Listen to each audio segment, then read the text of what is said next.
It started on a Tuesday evening, the kind of quiet that settles over Elmwood like a heavy blanket after the sun dips below the tree line. I was in the kitchen, rinsing dishes from a solitary dinner, leftover casserole from the weekend, nothing special, when I heard the low rumble of an engine outside, not the usual rush of traffic from the highway a mile away, but something closer, deliberate. I glanced out the window over the sink, wiping my hands on a dish towel, and there it was, a dark sedan, older model, creeping along the curb in front of my house at no more than 10 miles an hour. The headlights cut through the dusk like pale fingers, illuminating the empty sidewalk and the row of identical mailboxes. It didn't turn onto my street. It just passed by, slow enough that I could make out the silhouette of a single driver behind the wheel, face obscured by shadows. Then it was gone, merging into the fade of the neighborhood. I shook it off as one of those odd moments you get in a place like this. Elmwood isn't the sort of town where excitement knocks on your door. It's a suburb on the edge of nowhere, 30 minutes from the nearest city, with neat lawns and 2-car garages that mostly sit empty during the week. I've lived here for 5 years, in this modest ranch-style house my ex-husband and I bought back when we thought forever meant something. Now, it's just me, Sarah Klein, 38, working remote as a graphic designer for a firm in Seattle that I've never visited. Days blend into routines. Coffee at 7, emails until noon, a walk around the block in the afternoon if the weather holds. The neighborhood is friendly in that distant American way. Waves from porches, holiday cards exchanged but rarely followed up. No one pries, which suits me fine. That night I double-checked the locks before bed, a habit from the city days that never quite stuck here. Sleep came easy, the hum of the central air, the only sound breaking the silence. Wednesday brought the same rhythm. Client revisions in the morning, a quick lunch of turkey sandwich at my desk, sunlight slanting through the blinds onto stacks of sketches. By evening, I was in the living room, feet up on the ottoman, scrolling through a true crime podcast recommendation on my tablet. The engine sound pulled me back again. I set the device down and peered through the sheer curtains. There it was, the same car, unmistakable now in the fading light. Dark blue or black, hard to tell, with a slight dent on the rear fender that caught the street lamp's glow. It rolled past even slower this time, as if pausing to take in the view of my quiet cul-de-sac. No brake lights, no signal. It just eased by and vanished around the bend toward Maple Avenue. Curiosity tugged at me, but I pushed it aside. Probably some lost soul using GPS or a realtor scouting properties. Elmwood's been growing a bit, families moving in from the Pricea areas downtown. I finished my podcast episode, a story about a missing hiker in the Rockies, and went to bed with the windows cracked open to let in the cricket chorus. Thursday morning, I noticed the mail. It was later than usual, the carrier's truck idling longer at the cluster of boxes down the street. Inside my slot was the usual: bills, a flyer for the local hardware store's spring sale, and a plain envelope addressed to me in neat block letters. No return address. I tore it open while walking back to the house. Inside was a single sheet of paper, blank except for a faint smudge in the corner, like an ink blot that hadn't fully dried. Odd, but junk mail happens. I tossed it on the counter and forgot about it amid the day's deadlines. The afternoon walk felt routine. My sneakers scuffing the sidewalk past the Andersons' place, where their labradoodle barked half-heartedly from the fence. The air carried the scent of fresh-cut grass, and kids' laughter echoed from the park 2 blocks over. But as I looped back, nearing my driveway, I spotted something off. The porch light, which I always leave off until dusk, was flickering faintly. I must have bumped the switch yesterday, I thought, flipping it properly as I went inside. Dinner was takeout from the diner on Route 12, greasy fries and a burger that hit the spot after a long call with my boss. By 9, the engine returned. This time I stepped onto the porch, the cool night air raising goosebumps on my arms. The car approached from the east, headlights sweeping the empty yards. It slowed to a crawl right in front of my house, the driver's side window a dark void. For a split second, I swear the engine idled longer, as if the occupant was listening to the stillness. Then it moved on, taillights winking out of sight. I told myself it was nothing. Coincidences stack up in small towns. The same delivery van circles the block. The neighbor's kid practices driving with his dad. But that night, lying in bed with the ceiling fan whirring overhead, I couldn't shake the feeling of eyes on the house. The walls seemed thinner, the shadows in the hallway deeper when I got up for water. Friday dawned grey, rain pattering against the roof as I brewed coffee. The blank envelope from yesterday nagged at me. I fished it out of the trash, turning it over. The postmark was local, stamped at the Elmwood station just yesterday. No stamp, though. It looked hand-delivered. Shrugging it off, I headed to the home office. But focus eluded me. Every hour or so I'd glance out the window, half expecting to see that sedan parked curbside. It wasn't there, of course. Just the empty street, lined with oaks that whispered in the wind. By evening, the unease had settled like damp fog. I skipped the walk, opting for a movie on the couch. Some old Hitchcock flick about paranoia, ironically. The clock ticked past 10 when the rumble intruded again. I didn't move this time, just watched from the armchair as the car ghosted by, slower still, its tires hissing on the wet pavement. The headlights washed over my front yard, catching the edge of the porch swing that creaked faintly in the breeze. Was that a face in the window? A trick of the light, surely. But as it passed, I felt it. A prickle at the back of my neck, the sense that whatever this was, it wasn't random anymore. The night stretched on, and sleep didn't come easy. Outside, the world held its breath, waiting for tomorrow's repeat. Saturday morning broke with a stubborn drizzle that turned the streets of Elmwood into a slick, reflective mosaic. I woke later than usual, the sheets tangled around my legs, my mind still replaying the night's uneasy vigil. The house felt heavier, as if the rain had seeped into the walls, weighing everything down. I padded to the kitchen in my robe, starting the coffee maker with mechanical motions. The blank envelope from Thursday sat on the counter where I'd left it, its edges curling slightly from the humidity. I stared at it for a moment, then slipped it into a drawer out of sight. No point dwelling on mysteries that probably weren't there. The day stretched ahead, empty except for a freelance gig I'd picked up, a logo redesign for a local bakery in the next town over. I settled at my desk in the spare room that doubled as an office, the glow of the computer screen cutting through the grey light filtering through the blinds.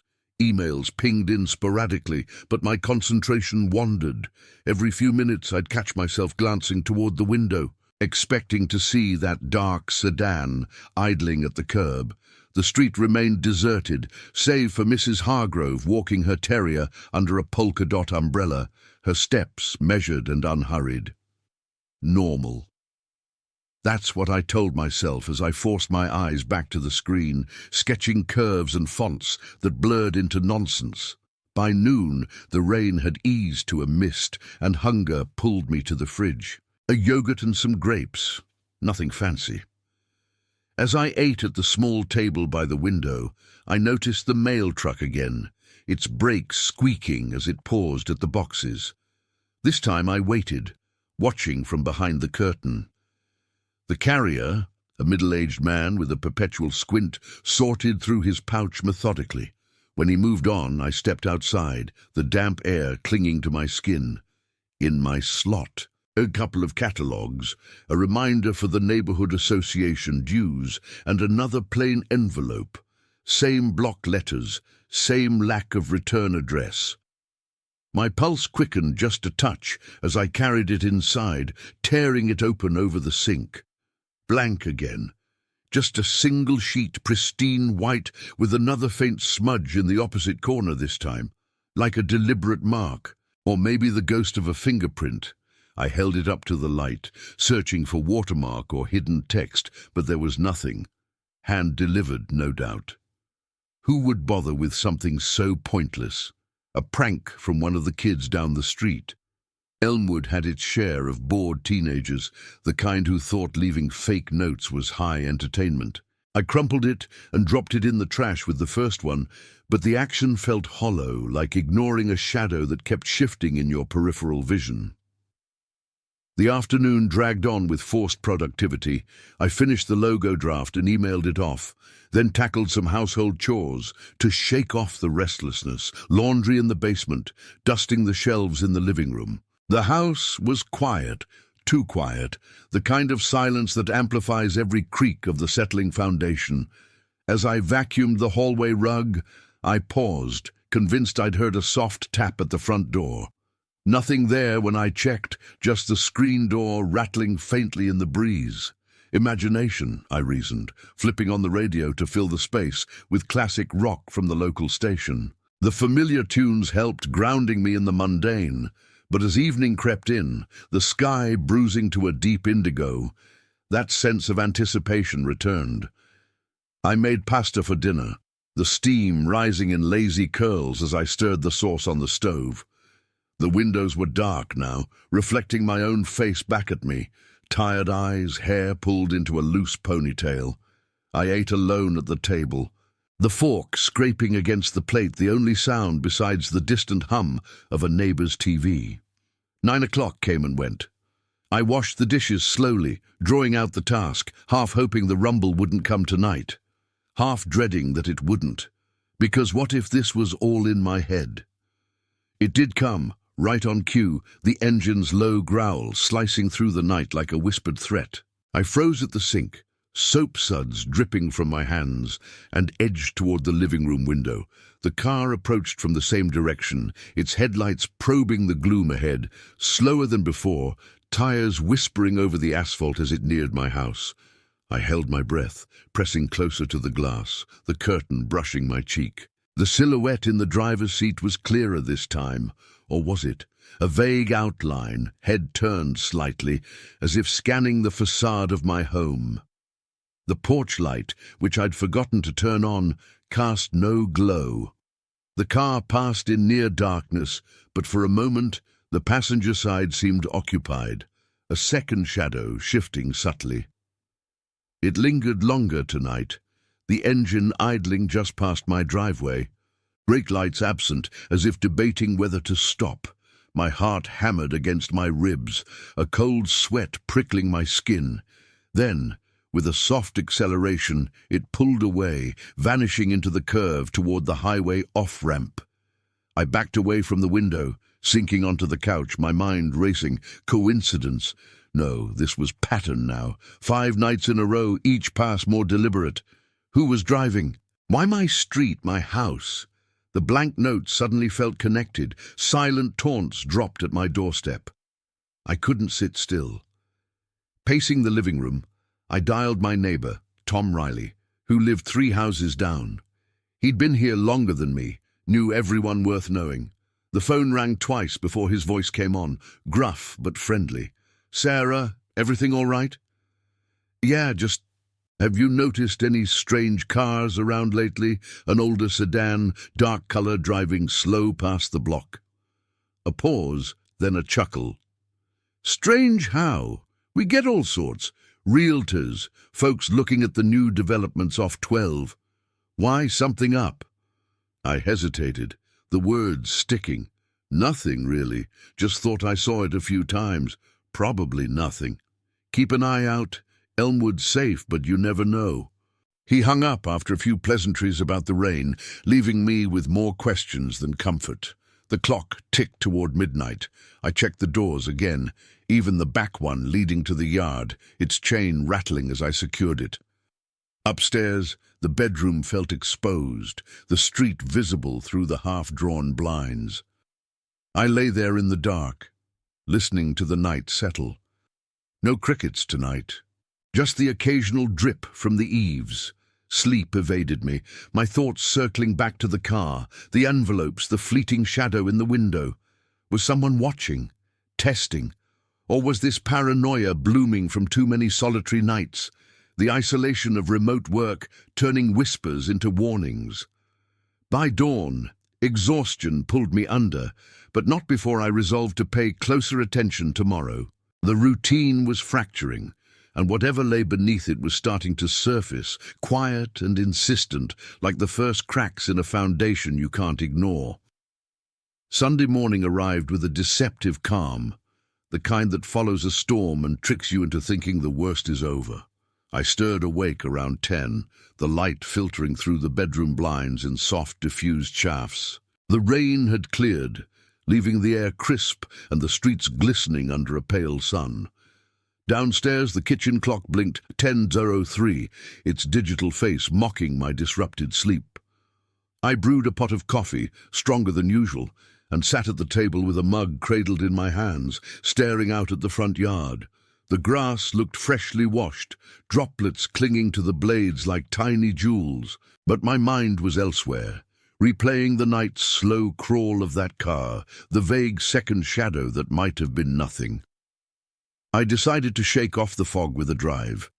Elmwood's edges blurred into open fields and winding backroads, the perfect antidote to cabin fever. Keys in hand, I stepped out the front door, locking it twice for good measure. The neighborhood stirred lazily. A jogger in neon shorts pounding the pavement 2 blocks down. The faint aroma of someone barbecuing early, brunch ribs maybe. My old Honda Civic started with a familiar sputter, and I backed out of the driveway, glancing both ways out of habit. No dark sedan in sight, just the empty curb and the distant hum of Route 12. The drive took me past the familiar landmarks, the old mill by the river, shuttered since the economy dipped 5 years back, the strip mall with its half-empty parking lot where the coffee shop had just reopened after a reno. I turned onto County Road 47, a stretch of asphalt flanked by cornfields that stretched toward the horizon, the kind of road where you could go miles without seeing another soul. It felt freeing at first, the wind whipping through the cracked window, radio tuned to a classic hit station crooning about lost love. But halfway to the next town, a nagging pull made me U-turn at a faded billboard advertising farm equipment. What if the car came back while I was gone? The thought lodged in my chest like a stone, irrational but insistent. Back home by early afternoon, I parked and unloaded a few groceries. Milk, bread, some apples from the market stand on the way. The envelopes from the trash bin caught my eye as I unpacked. I fished them out, smoothing the crumpled paper on the counter. Holding them side by side, the smudges aligned almost perfectly, like mirror images or deliberate signatures. No words, no demands, just these faint marks, taunting in their silence. I snapped a photo with my phone, more out of compulsion than plan, then deleted it immediately. Paranoia, I muttered, shoving them back into the drawer. But the drawer felt too close. I carried them to the home office and tucked them into a file folder with old receipts out of immediate view. The rest of the day blurred into domestic rhythm. I tackled emails, the cursor blinking patiently as I revised a client's ad campaign, vibrant colors for a summer sale that felt worlds away from my muted reality. Outside, the sun dipped lower, casting long shadows across the lawn. By 5, I was in the backyard, weeding the flower beds that had gone neglected since spring. The soil was cool and damp under my gloves, earthworms wriggling away from the trowel. It was therapeutic grounding until a car door slammed somewhere down the street. I froze, head snapping up, but it was just the Andersons pulling into their garage, groceries rustling in paper bags. I forced a wave when Mr. Anderson glanced over, his nod brief and neighborly. Dinner was simple, grilled chicken salad on the patio, the evening air carrying hints of charcoal from nearby yards. Families out enjoying the weekend, laughter drifting on the breeze. I ate slowly, savoring the normalcy, but my eyes kept drifting to the street. 9 o'clock approached like a shadow lengthening. I cleared the plates, lingering in the kitchen, the faucet running longer than necessary. When the rumble finally came, it was softer, almost hesitant, as if the driver knew I was listening. I didn't go to the window this time. Instead, I slipped into the hallway, peering through the peephole in the front door. The fisheye view distorted the world. The porch swing warped into a pendulum, the street a funhouse curve. The headlights appeared first, twin beams slicing the dusk, growing brighter as the car neared. It slowed, engine purring low, and for what felt like minutes, it hovered at the edge of my vision. Too far to make out details, close enough to feel invasive. The driver's silhouette was still, head cocked slightly, as if attuned to the house's quiet pulse. Then a new detail. The passenger door reflected a glint, something metallic catching the fading light. A tool? A phone? My breath fogged the glass and I wiped it away with my sleeve, heart thudding. It moved on eventually, tail lights fading into the gloom. But the image lingered. I retreated to the living room, sinking into the armchair with a blanket draped over my knees. The TV flickered on. A mindless sitcom rerun, canned laughter echoing hollowly. But I wasn't watching. My mind pieced together fragments. The car, the notes, the flickering porch light from days ago. Was it all linked? Or was isolation weaving illusions from thin air? Tom Riley's words replayed, "Elmwood's safe, but you never know." I considered calling the non-emergency line, reporting a suspicious vehicle, but what would I say? A car driving by, notes with nothing on them? They'd laugh it off, or worse, show up at my door with concerned questions about my well-being. Midnight found me upstairs, the house creaking as it cooled. I checked the blinds in every room, ensuring no gaps for prying eyes. The bedroom window overlooked the street, and I sat on the edge of the bed, watching the empty road. No crickets, no wind, just profound stillness, broken only by the tick of my alarm clock. Sleep came in fits, dreams fragmented with headlights piercing fog, envelopes multiplying on an endless table. I woke once around 3, convinced I'd heard footsteps on the gravel driveway. The clock glowed red, the world outside black and unyielding. Nothing stirred when I crept to the window, but the unease rooted deeper, a quiet erosion of trust in my own sanctuary. Monday morning dragged me back to routine, the alarm blaring at 7. Coffee tasted bitter. The commute to my desk a reluctant shuffle. Work emails piled up, deadlines looming, but focus splintered every time a car passed outside. None the right one, but each a reminder. By lunch, I drafted a vague email to my sister in Ohio, mentioning the odd car without details, but deleted it unsent. Admitting this felt like inviting judgment, or worse, confirmation that I was unraveling. The afternoon brought a delivery, Amazon box on the porch, left by the usual guy in his branded vest. As I signed for it electronically, I scanned the street. Empty, but the hairs on my arms stood anyway. Inside, unpacking new sketch pads, I found myself drawing absent-mindedly. The sedan's outline, rough and angular, the smudges like eyes staring back. I tore the page, crumpling it with the others, but the act didn't erase the chill. Evening fell with a vengeance, the sky overcast and brooding. I cooked stir-fry, the sizzle of vegetables a distraction, but anticipation coiled tight. 9 came, and the rumble answered. From the kitchen window this time, I watched it approach, slower than ever, as if savoring the approach. The driver, definitely alone now, no second shadow, turned their head fully toward my house, the window rolling down an inch, just enough for the night air to stir. No face visible, but the gesture screamed intent. It idled there, mere feet from the curb, engine thrumming like a heartbeat. Seconds stretched, my grip white-knuckled on the counter. Then it eased away, leaving silence in its wake, heavier than before. I didn't sleep that night. Curled on the couch downstairs, a light burning in the lamp, I waited for dawn. The pieces didn't fit, but they pressed in, whispering of surveillance, of something personal and unseen. Elmwood's facade of safety cracked wider, and in the quiet hours, I wondered how long I could pretend it was all coincidence. The car would return. I knew it. Tomorrow, or the next night, drawing closer to whatever truth hid in the shadows. Tuesday blurred into a haze of forced normalcy, the kind that feels like walking on eggshells in your own home. I woke to the insistent beep of the alarm, my body heavy with the remnants of another restless night. The coffee maker gurgled in the kitchen as I shuffled downstairs, the house still dim with the weight of early morning shadows. Outside, Elmwood stirred awake, a distant lawnmower humming to life, the paper thudding onto porches up and down the street. I sipped my mug at the window, scanning the curb out of habit now, the empty asphalt a small mercy. No sedan, not yet, but the day ahead loomed like a held breath. Work dragged, my screen a blur of revisions and client notes that refused to stick. Every ping of an email jolted me. Every car engine revving on the block sent a ripple of tension through my shoulders.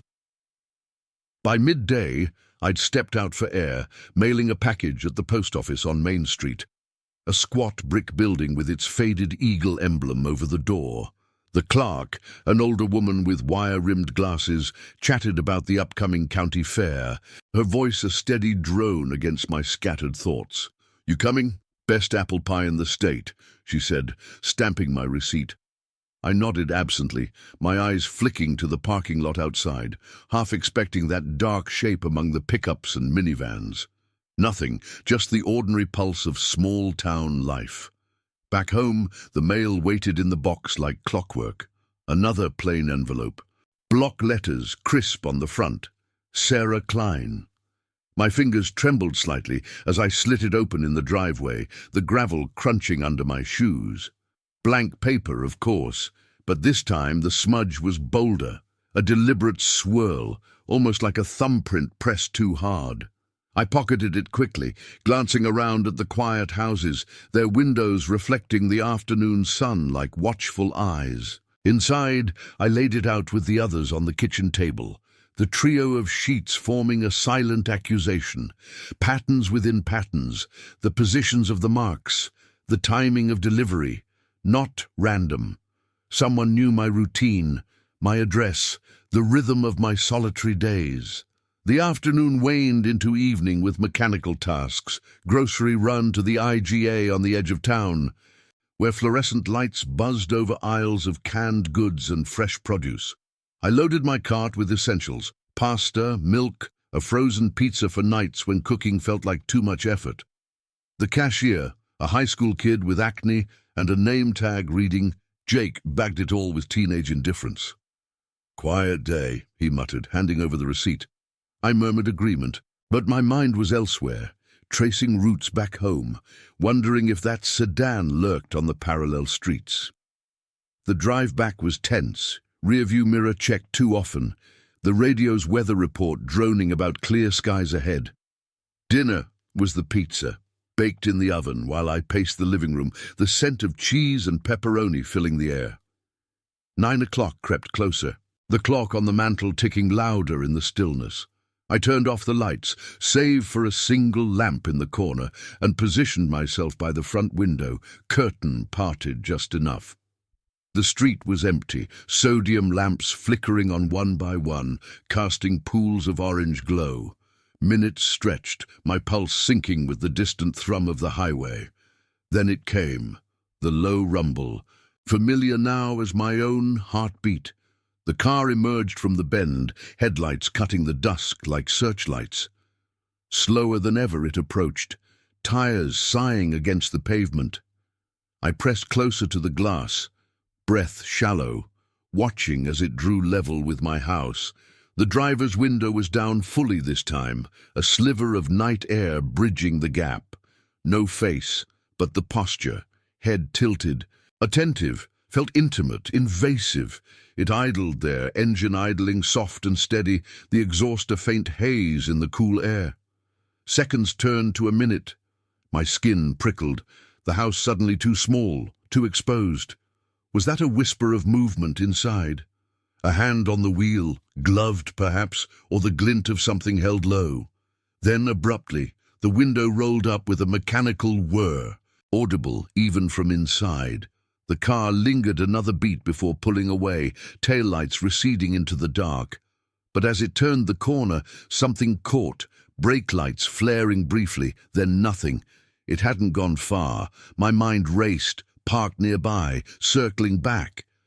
I backed away, heart pounding, and grabbed my phone, fingers hovering over the emergency dial. But what proof? A car that drove by. Notes that said nothing? The police would need more, and admitting the depth of my fear felt like surrender. Instead, I waited, lights off, the house a cocoon of shadows. 10 minutes passed, then 15. No return. But around 11, a soft sound pierced the quiet. A faint scrape at the back door, like a branch against the frame. Or a key. I froze in the hallway, every sense straining. The doorknob didn't turn. The chain held firm. Minutes later, silence reclaimed the night. Paranoia, I told myself, but doubt gnawed deeper. Who was this? A neighbor with a grudge I couldn't recall. Someone from my past, the ex-husband's circle, testing boundaries from afar. Elmwood's insularity hid secrets in plain sight, affairs whispered at block parties, old feuds buried under manicured lawns. Sleep was impossible. I sat in the armchair until dawn, blanket clutched tight, replaying every pass, every envelope. By morning, resolve hardened. I called in sick to work, voice steady over the line, then drove to the local library, a low-slung building with community bulletin boards plastered in flyers for yoga classes and lost pets. There, in the quiet reference section, I pored over old newspapers on microfiche, scanning for mentions of similar incidents. Suspicious vehicles in Elmwood, anonymous mail, nothing concrete, just vague reports of petty thefts and noise complaints. But one article caught my eye. A profile on the neighborhood watch group formed after a string of unwanted visitors last summer. I jotted down the coordinator's name. Evelyn Carter, 2 streets over. Her house was a tidy colonial with flower boxes blooming in the windows. She answered the door in a cardigan, silver hair pinned back, eyes sharp behind bifocals. "Sarah, from the cul-de-sac. Come in, dear." Over tea in her sunlit kitchen, I laid it out haltingly, the car, the notes, omitting the depths of my fear. She listened without interruption, stirring her cup slowly. "We've had reports," she said finally, voice measured. "Nothing tied together, but patterns like yours. Folks get uneasy, then it fades. Could be nothing, or someone local, keeping tabs." Her words hung, neither comfort nor alarm. She suggested logging details, sharing with the group. I left with a pamphlet and a number for the sheriff's tip line, the weight in my chest shifting but not lifting.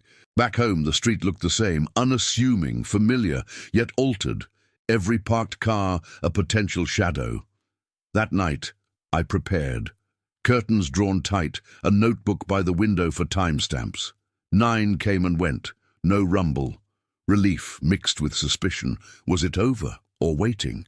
By 10:30, exhaustion pulled me to bed, but I left the porch light blazing, a defiant glow against the dark. It returned at 11:15, the engine's growl pulling me bolt upright. From the bedroom window, I watched it creep past, slower, deliberate. But this time, as it idled in front of the house, the driver's door cracked open, just an inch, enough for a shoe to touch pavement. No one emerged, but the implication landed like a stone, closer now, testing the threshold.